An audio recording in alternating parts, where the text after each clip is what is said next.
From Sugar House in Philadelphia, Pennsylvania, this is Poker Night in America.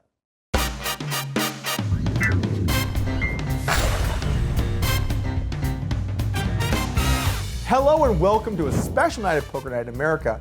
I'm Doug Polk, and you are joining us in the middle of the first of 3 rounds of heads-up action between 2 people who have a legendary dislike of each other. Imagine if Mike the Situation Sorrentino was stuck in an elevator with Meadow Soprano during your freshman year at Columbia. These 2 have less chemistry.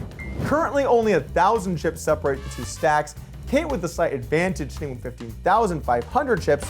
We're still playing 75, 150 blinds.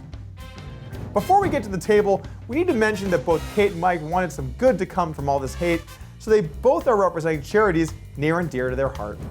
Cate is playing for the Committee to Protect Journalists, and if you want to support them, text CPJ to 91999. Mike is representing a Philadelphia charity called Community Volunteers in Medicine, which offers free healthcare to low-income families. If you want to support them, text HEALTH to 91999. So the best way to cheer for either Mike or Cate is to donate to either of these worthy causes. Let's get back to the action here in Sugar House in Philadelphia, which is technically called Fishtown. However, it's not a town, it's a neighborhood, according to a disgruntled fan on Twitter. Poker Night is brought to you by Kimosabi Mezcal. We're gonna have fun on TV, we're gonna talk, you're gonna stay quiet. You remember when you said you quit your $500,000 job to play poker? Yeah. You hate Trump, right? I hate what? You hate Trump, Donald Trump, right? I'll pay you $500 if you show me your tax returns that you make $500,000 a year in poker. Show me your tax returns that you gave up $500,000 a year playing poker. I'll pay you $500 cash if you could do that. Why the would I do that? Just between me and you, that'd be the dumbest thing you could ever do, is give up a $500,000 job to play poker. You realize you're on camera, right? It's not just between me and you. That's why I'm talking. No kidding. But one thing about me, Cate, I always am respectable to a lady, and you cross the line, and we're never gonna go back to disrespect. We could all do it in good fun and be respectful. We've got some breaking news here, actually. Apparently, Mike just got his Twitter account suspended. I'm having a hard time seeing him saying something that could have made someone mad. Cool. Mike limps into the pot with King 6 offsuit. Cate checks her option with pocket 3s. This is the one. Queen 9 deuce, both players completely brick. I will check this one. If she checks the turn, I'm probably gonna bet it though. Check, check, flop. Yep. Turn ace. Mike has already declared he will be betting if she checks it. That's $300. Now, Cate isn't loving the situation, but she does have a little bit of showdown value, and also she has a weak flush draw. Sometimes in heads up you have to make calls like this, because if you don't, your opponent can bluff you with, I don't know, let's just say king high.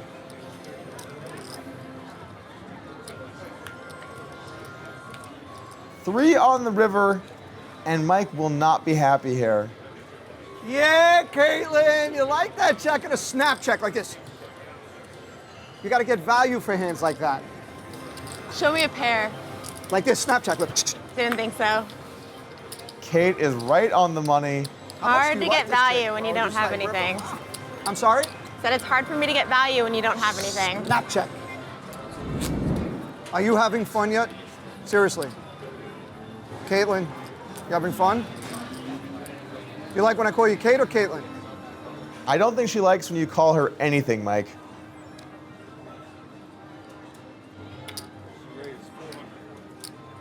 Cate opens up the action with 6 deuces spades, $400. Not a very strong hand, but she does have the button. 400's the bet.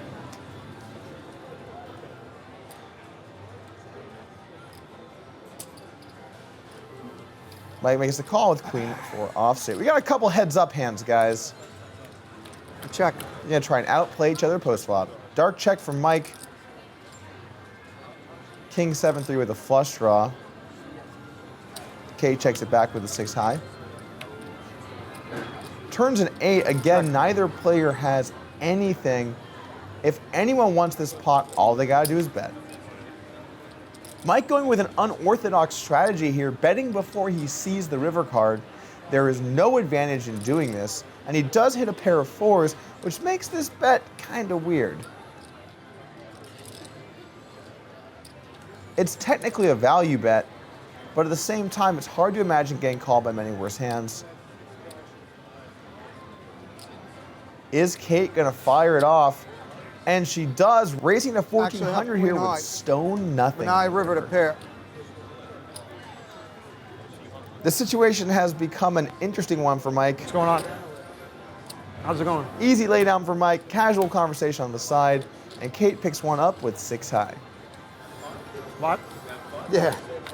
Except after the first couple of coolers, I was, seeing it? Classic Cate, hitting more hands and running hot. You look good in those glasses, though, Cate. They look good on you. It's a compliment. Just a quick tip for the guys out there. If you're gonna try and impress a girl by telling her she looks nice, probably don't insult her for hours before doing it. Ace King for Mike here raises to 400. Cate makes the call at 8-5 offsuit. 9-7-4. Again, both players don't really catch too much, but Mike does have 2 good overcards, and Cate has a gut shot. Mike bets a little smaller on this flop, around half the pot. And now Cate could either call or raise, but she's gonna go for the call. King of hearts you have? Cate's playing a lot of small ball today. A lot of small pots, check calling, and making moves on some of the later streets. Turns to 5, Cate pairs, moves into the lead, but only for a short minute because now Dentale's back in it with top pair, top kicker. Cate checks to Mike, Spread that pot. and now Mike has to decide how much to bet. I'd like to see something in the $1,000 to $1,200 range, a nice healthy sized bet.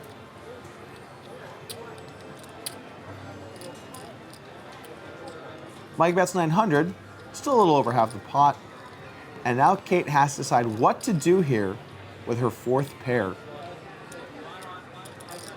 She might be good, but it's pretty easy for her opponent to have hit an ace on the river. She could also possibly raise as a bluff, putting him in a tough spot if he has top pair. She could also lay it down if she thinks that her opponent just has her beat. But if she thinks he's bluffing, she could also call. Really anything's on the table, but she does decide to let it go, and Mike picks up another one.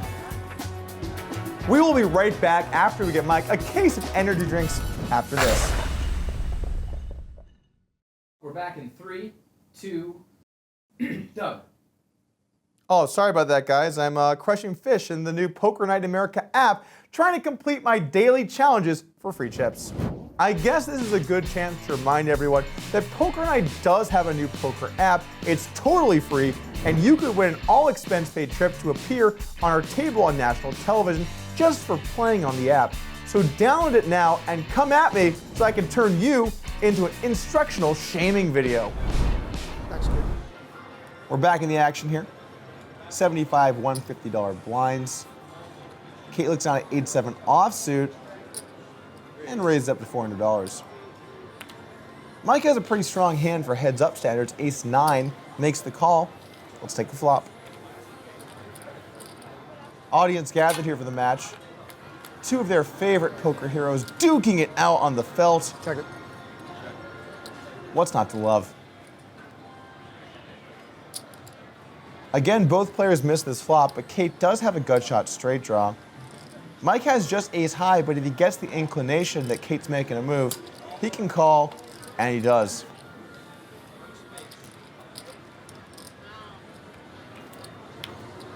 Check it.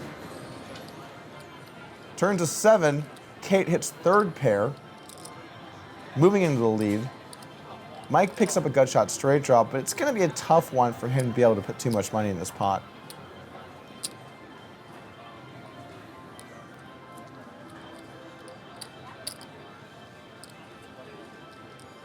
Cate decides to bet 1,100 here on the turn. Bit of an interesting bet.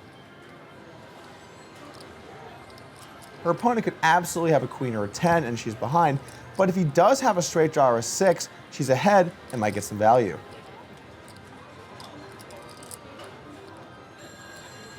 Now Mike has just ace high, and he should know You gotta let it go, man. At some point, even though it's heads up and they might be bluffing, they can just have so many good hands. You gotta walk away from these weak ace-high hands.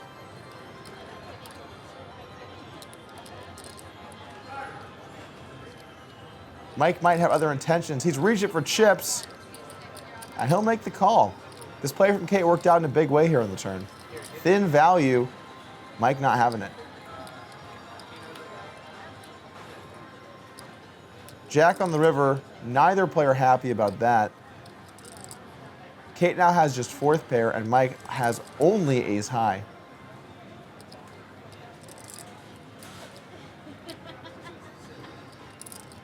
Check, check. A 7 will take it down.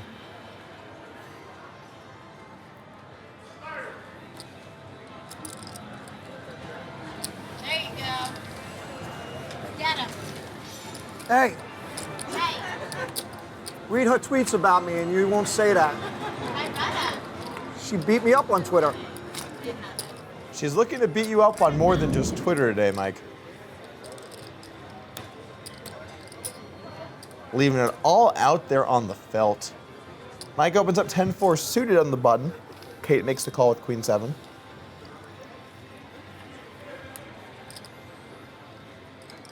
Flop comes Jack, Jack 7. Cate flops a pair of 7s. Mike has just 10 high, but he does have a backdoor flush draw.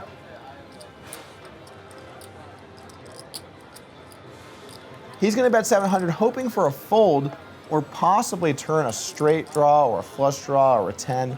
Now for Cate here, she has a very easy call. There aren't many hands on this board, and she does have a 7. Unpaired flops heads up. When you hit them, you've got to continue.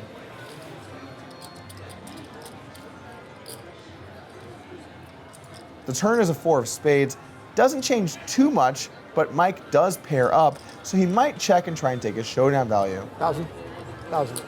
He has other things in mind, though. By betting here, he allows himself to get value from an ace-high hand, or maybe make them fold a hand like 10-9. However, when his opponent has a pretty solid hand, he's behind and puts money in with very little chance to win the pot. Cate makes the call, and let's see the river. A king should slow the action down. Mike can't imagine he can get too much value with his 4, and there's no way he wants to bluff with his hand. It's way too strong. Call me with ace high. We're gonna see a showdown. Check, check. 7 will win. Good. It is good, Mike. It is good. Talk is cheap. Poker is not. And when we return, our first match is won. Poker Night is brought to you by Sit and Go 2.0. Go to sitandgo20.net and claim a free Sit and Go 2.0 strategy ebook. We are back here. Cate looks down at Queen 3 of clubs, opens it up to $300, a minimum raise, and Mike will make the call with his 9-8 offsuit. Ace 9-6, Mike flops a little pair, and Cate bricks the flop. But she's gonna take a stab at it, fires out $400, and Mike is going nowhere.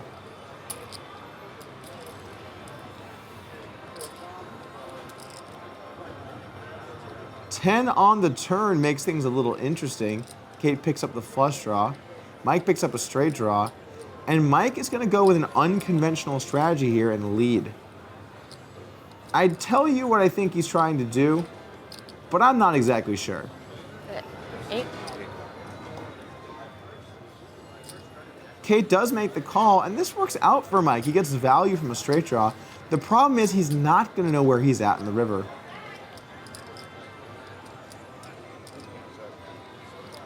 The river is a jack that completes the flop flush draw. Checks over to Cate, and she's got a fire. This is one of the weakest hands she can possibly have. And when your opponent checks you on the river, and you've got one of your worst hands, you normally just have to go for it. Now, Mike is not happy I don't have a strong hand. about this situation. And another unfortunate run out. A lot of unfortunate turns and rivers. Such a good card for you. This is a really tough spot for Mike. Honestly, I would fold in his shoes, even though she could be bluffing. So many hands got there. He makes the laydown. And when he finds out what Cate had, he's not going to be happy.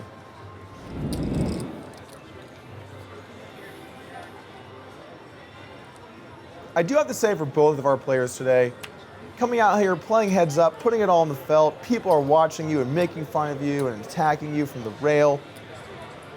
It takes a lot of courage from both players, so we have to respect that. Mike opens it up, pocket fours and the button. Cate makes the call with ace-7. Some stronger hands here.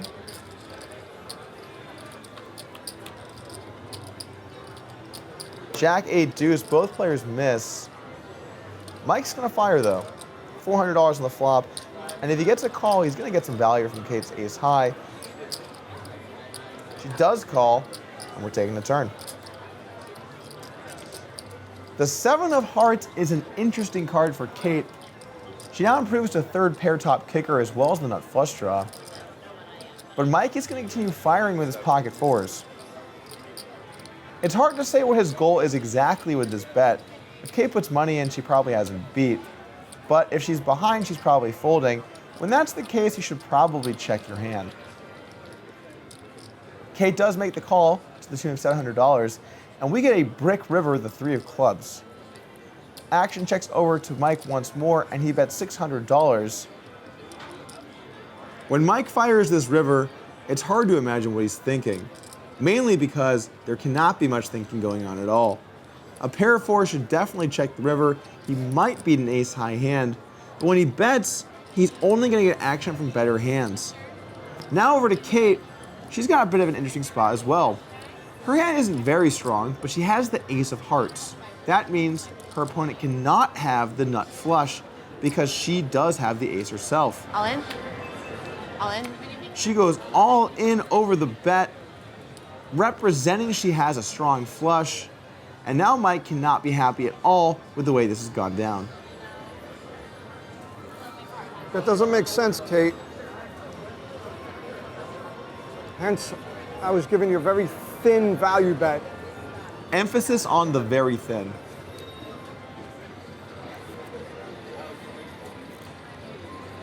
Thin.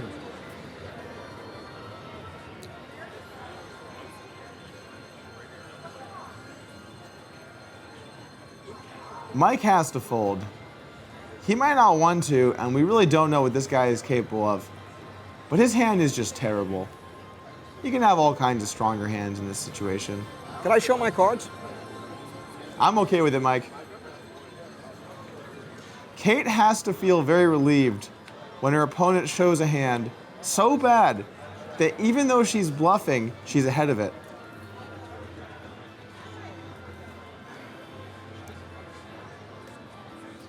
And now she's hoping for a call.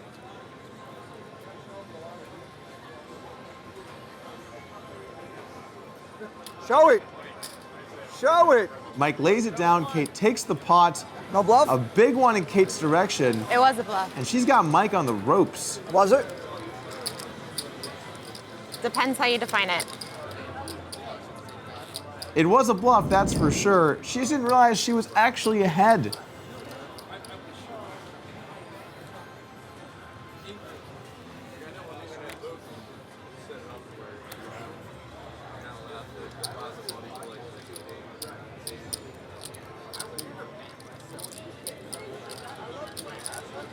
All in? Players are short. Cate open jams. Mike just immediately calls with Queen-5 offsuit. This is a bit of a weak hand to call an all-in for 20 big blinds. I'm not sure if Mike has been studying his charts lately, but this hand is definitely not on it. Cate will win the all-in and takes our first match of this best 2 out of 3. When do we play the second match? They're gonna need a reload, and Mike's gonna need some new strategy. What? You can clap. Only halfway. Down goes Dentale. Down goes Dentale. Cate Hall takes the first game, and the crowd goes wild. Sort of. Stay tuned, and we'll wrap things up here on Poker Night America. Looks like the first round goes to Cate Hall. It must be because she learned heads up from me on my training site. Sorry, I know.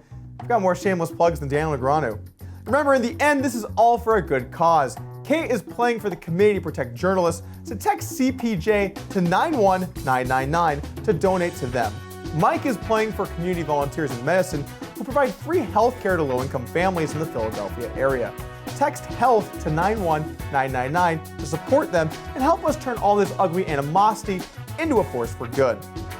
If you want more Poker Night, you can find us on social media, including Twitch and YouTube, where you can find full-length episodes, live streams, and exclusive content. Also, don't forget to download our free poker app. You and your friends can have your very own Poker Night, as well as a chance to win a seat in our show. Search for us in your app store and download it today. For everyone here at Poker Night in America, I'm Doug Polk. Poker Night in America is brought to you by Kimosabi Mezcal and Sit and Go 2.0. Show it. Show it. No bluff? It was a bluff. Was it? Depends how you define it. How do you define a bluff? Well, You saw my hand, it's easy to define. Are you beating fours? It's a bluff. I was trying to get a better hand to fold, but I almost got a worse hand to call, so Wow, so I made a good fold? incidentally.